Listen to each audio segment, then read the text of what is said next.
Alô, alô, alô. Muito boa noite.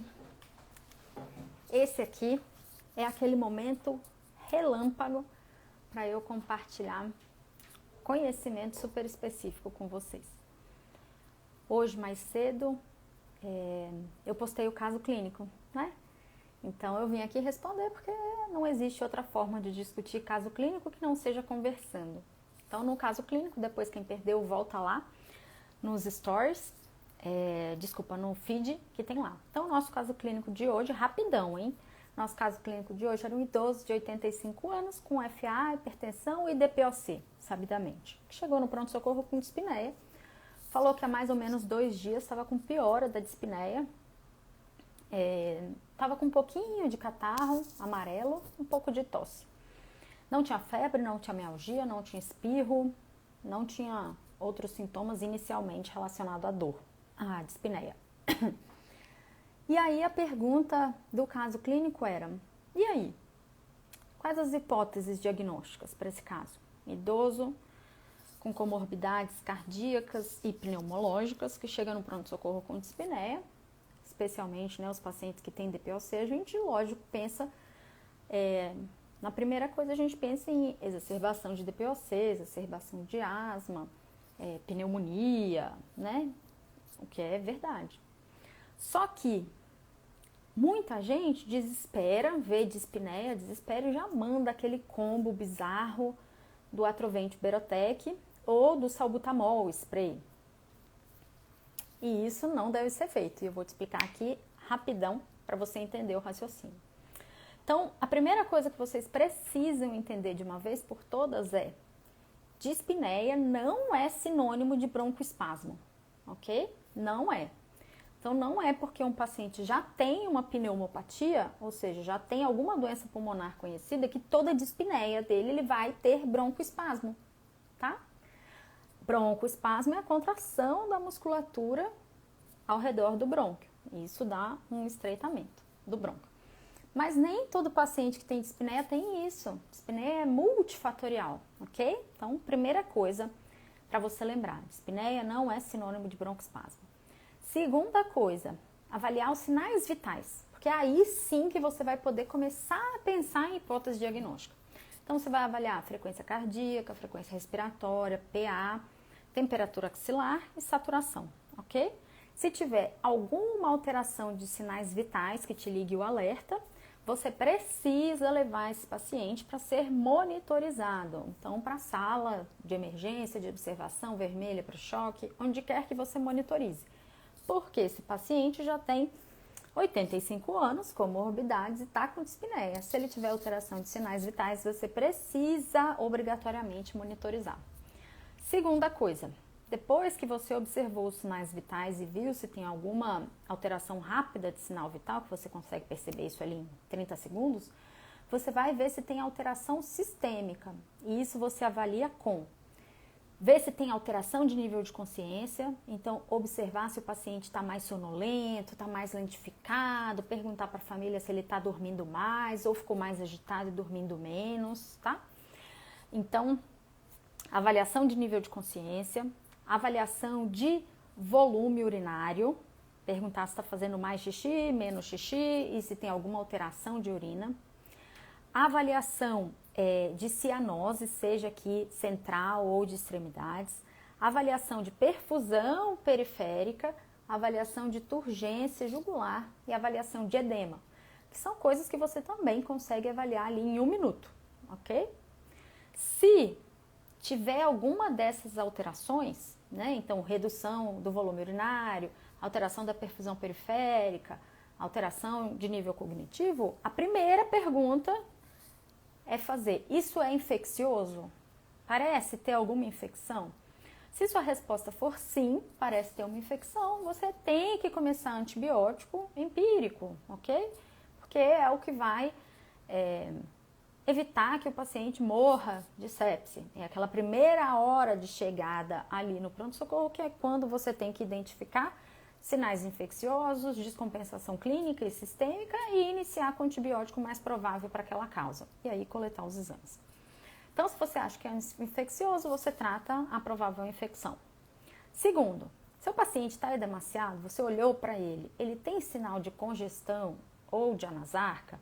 Então, tem turgência jugular, tem edema de membros inferiores, tem edema palpebral, o pulmão está fazendo muito estertor grosso? Sim, furosemida, é V ou IM, tá? Às vezes o paciente está tão edemaciado que a equipe de enfermagem tem dificuldade para conseguir um acesso venoso, tá? Não caia na besteira de querer pegar um acesso venoso profundo ali na urgência, porque acesso venoso profundo é pouco calibroso, demora. Então, precisa da furosemida rapidão, e aí rapidão pode ser IM, tá? Tá em bula, você pode fazer furosemida IM, ok? Terceira coisa que você vai observar, parece mesmo um broncoespasmo? Será? Vai lá e ouve de novo o pulmão. Se você me jurar que no pulmão só tem sibilo expiratório difuso, beleza, é broncoespasmo. Agora, se tiver qualquer outro barulho, não deve ser broncoespasmo por apenas broncoespasmo. Pode ter redução do calibre brônquico por secreção, por congestão, por vários motivos. E isso não vai resolver com um broncodilatador, porque não é um espasmo da musculatura, ok? Então, assim, na nossa lista de prioridades, tratar com broncodilatador é a última opção, tá? Você tem que ter excluído um monte de coisa antes. Então, beleza, não, é broncoespasmo mesmo, só tem sibilo, expiratório, o paciente está cianótico, não está com sinal de má perfusão periférica, edema, nada disso. Beleza, faça o broncodilatador com o paciente monitorizado. Lembra que ele já tem comorbidades, FA, hipertensão, DPOC? E aí você precisa lembrar da farmacologia. Por quê? Porque se você for dar um beta-2 agonista de curta ação, que é um broncodilatador, esse beta-2 agonista, ele não é pneumoseletivo. Ele tem receptor no coração, no pulmão, nos vasos, nos músculos, e isso altera, né, é captado em vários órgãos, e isso altera os órgãos. Então, o beta-2 agonista que vocês precisam sempre lembrar é que ele tem um efeito cronotrópico positivo, ou seja, ele atua no receptor cardíaco, aumentando a frequência cardíaca. E adivinha, esse paciente tem FA. Qual a chance do seu paciente com FA, você dando broncodilatador, piorar a FA? Enorme, né? Porque se o paciente já tem uma arritmia de base e você for dar um remédio que aumenta a frequência cardíaca, a chance dele descompensar e fazer uma arritmia instável é enorme. Segundo ponto, para os pacientes, independente deles terem arritmia, os pacientes idosos, cardiopatas, eles precisam de tempo para o coração bater. Se você der um beta-2 agonista, o coração vai bater muito rápido. Se o coração bate muito rápido, diminui o débito cardíaco, porque o coração está lá, quase não sai líquido do VE. Se não sai líquido do VE, não sai sangue do VE, isso diminui a perfusão periférica e a perfusão de sistema nervoso central. Outra coisa que acontece no aumento da frequência cardíaca é as coronárias, elas são perfundidas na diástole. O que significa que o seu coração bate, relaxa, bate, relaxa, bate, relaxa. A coronária, que é o vasinho de dentro do coração, ela entra o sangue quando relaxa. Se seu coração só bate, só contrai, não relaxa, não perfunde coronária. Se não perfunde coronária, tem a chance de você fazer uma isquemia por baixo débito, que é um infarto tipo 2, ok? Que não é por placa trombótica, é por um baixo débito cardíaco, certo? Então, assim,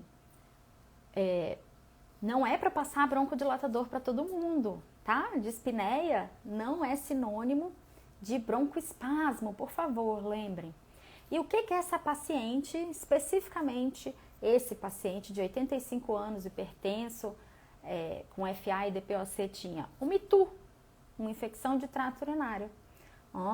É isso. Na conversa logo ali, ele não tinha nenhum sinal de instabilidade hemodinâmica, tá? Mas quando se questionava como é que tá o xixi, aí ele falava, nossa, minha urina tá muito grossa, fedorenta, tá saindo meio que uns grãos, assim, meio, né, feia, gosmenta. E eu tô fazendo menos xixi, toda hora que eu faço xixi, o xixi arde. Pronto. Aí você já descobriu o que era. Mas, prof, ele falou que tinha catarro. Isso. Pensa, quando o paciente tem uma infecção, qualquer infecção que seja em qualquer paciente, o corpo vai ter que funcionar mais rápido para chegar sangue em mais lugares, para o corpo poder combater aquela infecção. Isso é uma resposta inflamatória e acontece isso com todo mundo. Com esse paciente que estava com uma infecção urinária, pela resposta sistêmica, o coração já ia bater mais rápido, já ia fazer uma taquicardia reacional à infecção. Com o coração batendo mais rápido, diminuiu a perfusão, né? O débito cardíaco piorou, ele já tinha problema cardíaco. E quando você piora o débito cardíaco, piora a falta de ar. E aí, quando piorou a falta de ar, o que esse paciente fez? Ficou mais deitado, menos móvel. Então, só pela redução da mobilidade, só dele ficar ali mais acamadinho, mais quietinho, porque ele já estava com falta de ar, isso fez com que ele acumulasse mais secreção, porque ele é DPOC, então ele já é ali com aquele perfil bronquítico, produtor de secreções, ok? Então isso leva a gente para pensar em 3 pontos importantes. Primeiro de tudo, você quer que seu paciente se movimente. Quanto menos móvel é seu paciente, menos móvel ele será. Então você quer que o seu paciente se movimente, não é para ele ficar deitado o dia inteiro. Porque se ele ficar deitado o dia inteiro, isso vai aumentar a quantidade de secreção pulmonar, vai aumentar ali, né, a produção e o acúmulo de secreção pulmonar e a chance de infecção respiratória. Então você quer que seu paciente se movimente. Segunda coisa que a gente tem que lembrar é que infecções dão taquicardia em todo mundo, ok?